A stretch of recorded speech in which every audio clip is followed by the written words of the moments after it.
Okay, today what we're going to do is we're going to review chapter 1.6 for the test tomorrow. Sorry I can't be there, but what I want you to do is grab a board and do the problems with me as we do them. Need folders. I have an idea. So, if we go to the next slide here. First thing I want to talk about is 3x plus 5, the absolute value of that is equal to 10. So what we're going to do is we're going to go ahead and isolate the absolute value, which is 3x plus 5. And as you can see, it is already isolated. So what we're going to do immediately is check to see if it's possible. So I have a positive number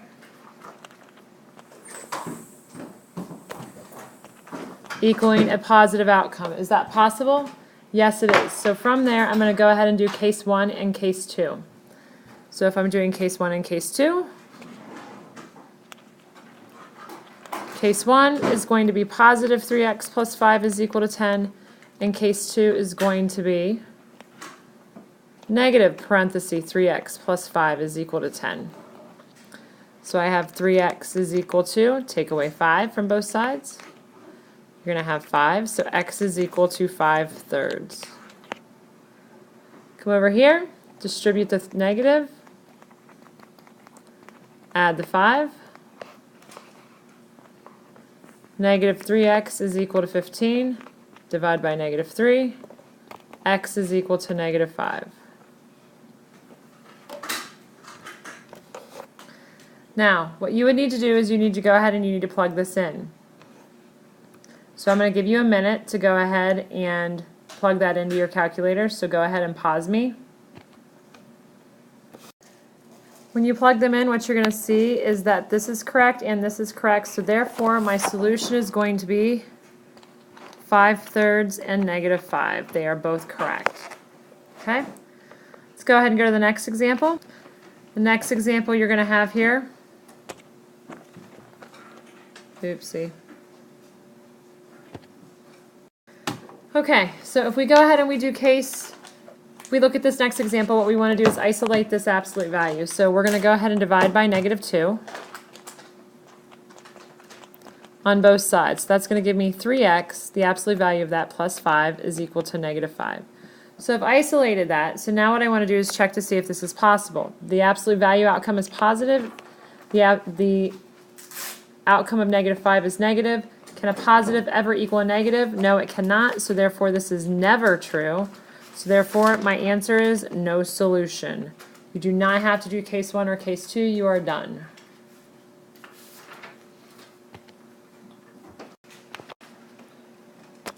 Next problem.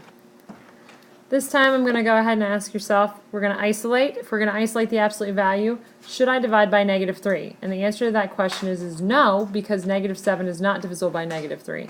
So I'm going to go ahead and check to see if this is possible.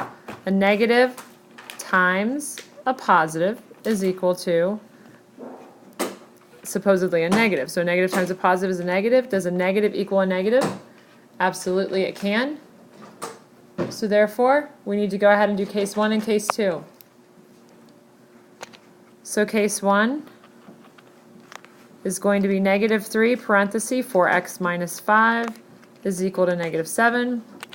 Case 2 is going to be negative times a negative 3 times 4x minus 5 is equal to negative 7.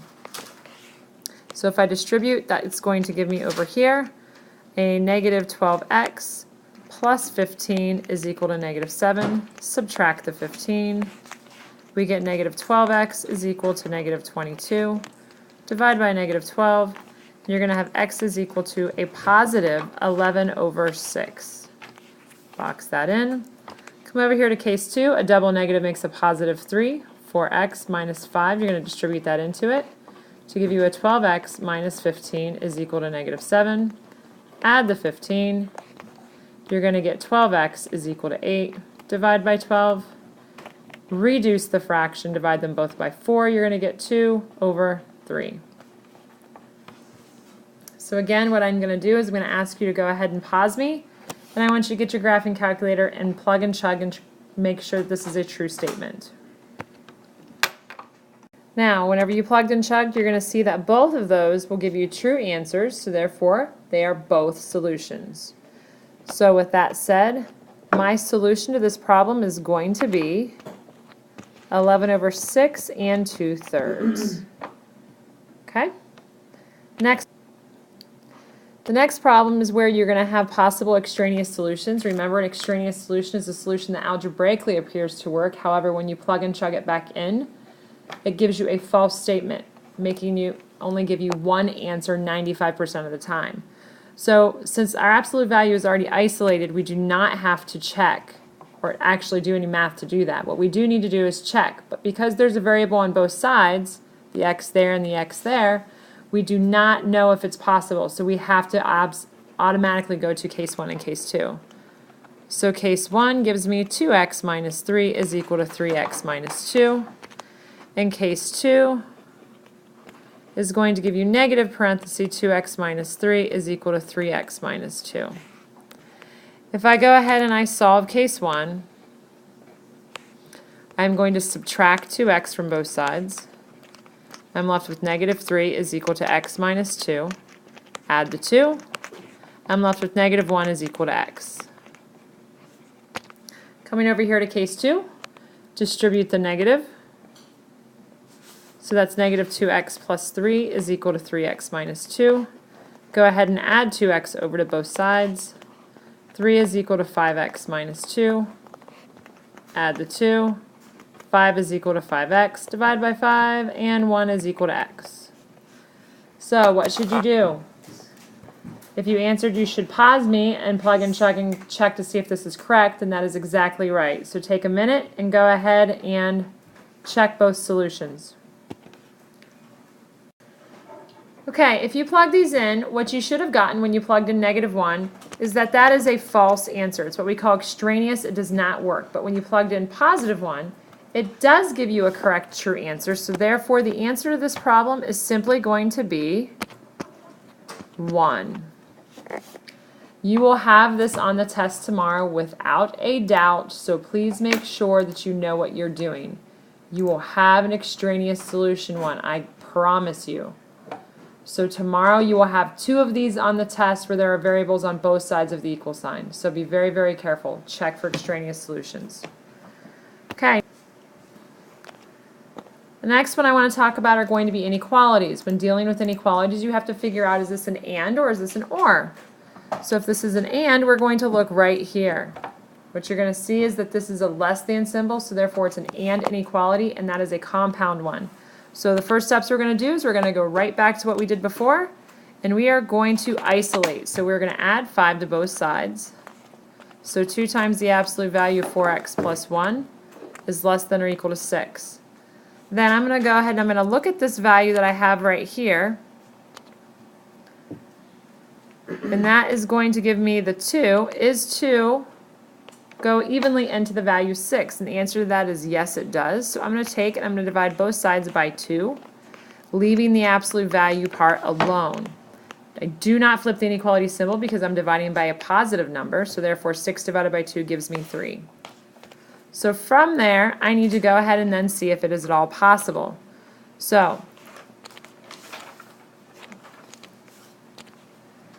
does an absolute value which is positive, can that be less than or equal to a positive value? Well, the answer to that is yes. So I'm going to go ahead and I'm going to take this value that you see right here,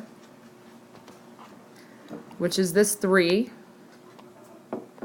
and I'm going to go ahead and say that I'm going to set this trap the absolute value part in the middle. So I'm going to have negative 3 is less than or equal to 4x plus 1, which is less than or equal to 3.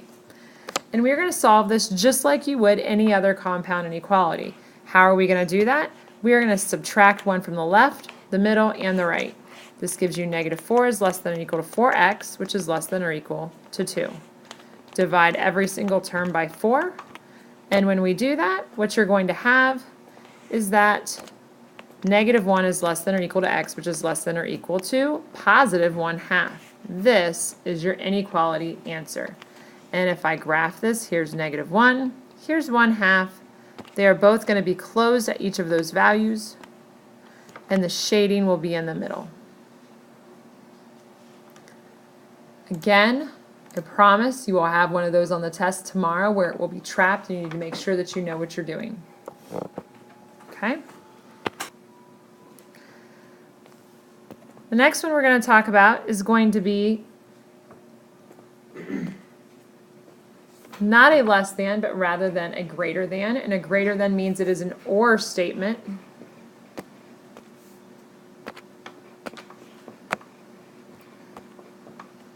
So I'm going to go ahead and delete that part because I need you to understand that this is going to be an or statement. An or statement means you have to have case 1 and you have to have case 2.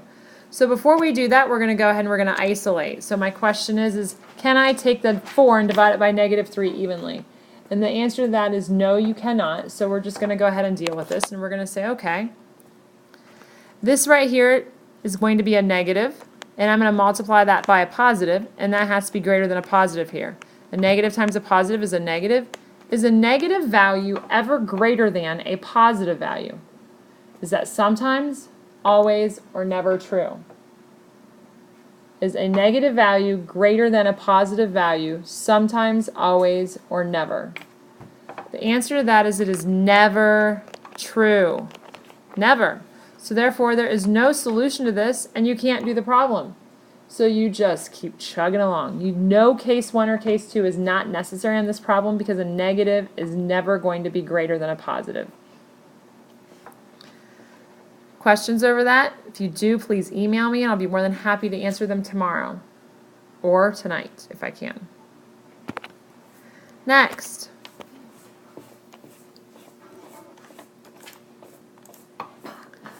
Next, what we have is a greater than or equal to here. We're going to have, this is also an or statement.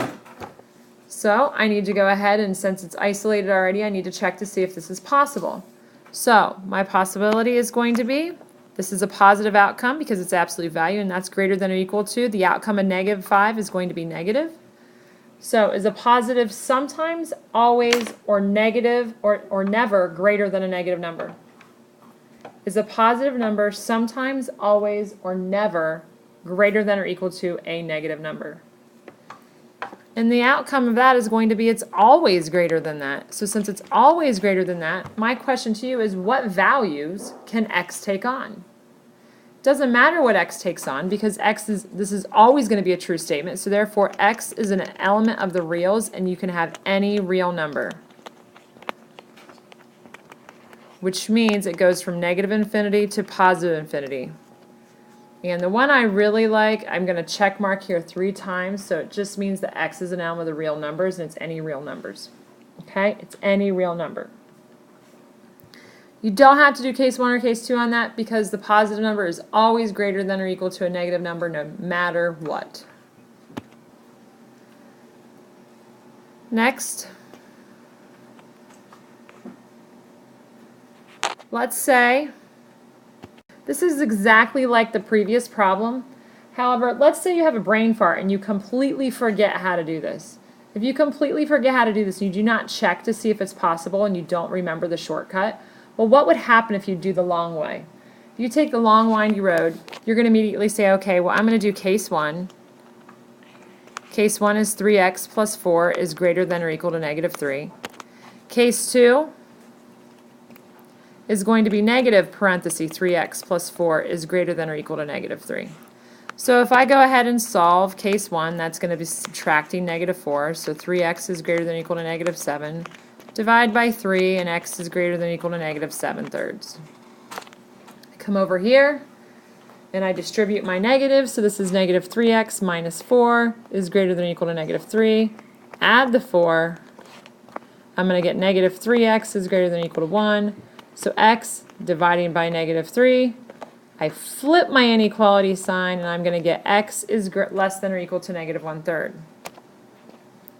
Now, the beautiful thing about an OR is that we know ORs are supposed to go in opposite directions. So if OR statements go in opposite directions, what I want to do is I want to put this on a number line so that y'all can see this. So if I put this on a number line, I put the smaller number, which is going to be -7/3, to the left. It is going to be closed dotted, and I'm going to shade to the right. Because it says I want all the values for x where x is greater than or equal to -7/3. Well, now I'm going to go ahead and put negative 1/3 to the right of that, and it is closed dotted. I'm going to shade to the left. Well, since this is an or statement, I need to have both things on the number line. If you notice, what you're going to see here is that every single thing is going to be shaded. So since every single thing is going to be shaded, I need to go ahead and understand that the entire number line is my answer. So since the entire number line is my answer, that means x can be anything it wants to be. So therefore, you're still going to get that x is going to be all real numbers. Now, if I would have looked at the very beginning of this problem and said, well, how do I know that this is possible? Well, a positive is greater than or equal to a negative always. And since it is always greater than that, that means x can be any real number in the world. Now, that's a lot of work that we showed there to be able to get that at the very beginning of the problem. But like I said, if you choose the long, windy road, you'll get the same answer. Just understand it's going to take you twice the time. I really, really, really want you to focus on trying to use that shortcut as much as you possibly can, because the shortcut is going to save you time on the test and you're going to be a lot faster. Okay, so with that said, let's go ahead and go to the next problem.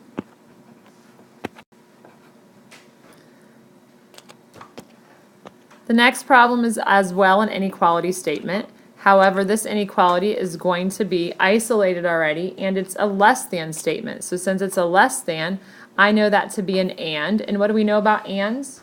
We know that and mean it is trapped and that they overlap.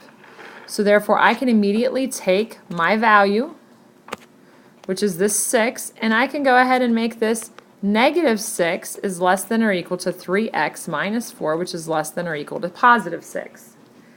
And then all I'm going to do is I'm going to add 4 to the left, the middle, and to the right. And I have negative 2 is less than or equal to 3x, which is less than or equal to 10. Divide each term by the left, the middle, and the right by 3, and I get negative 2/3 is less than or equal to x, which is less than or equal to 10/3. Done. Now, I reviewed an awful lot today. Is that you will have a test. I understand I have not been there the last 2 days. You've had a Math Excel, you've had 2 worksheets, and you've had videos that you could watch if you needed help. If something happens, we bomb the tests, we will deal with it then, but until then, I really want you to be under the understanding that you will have a test tomorrow. So, see you later.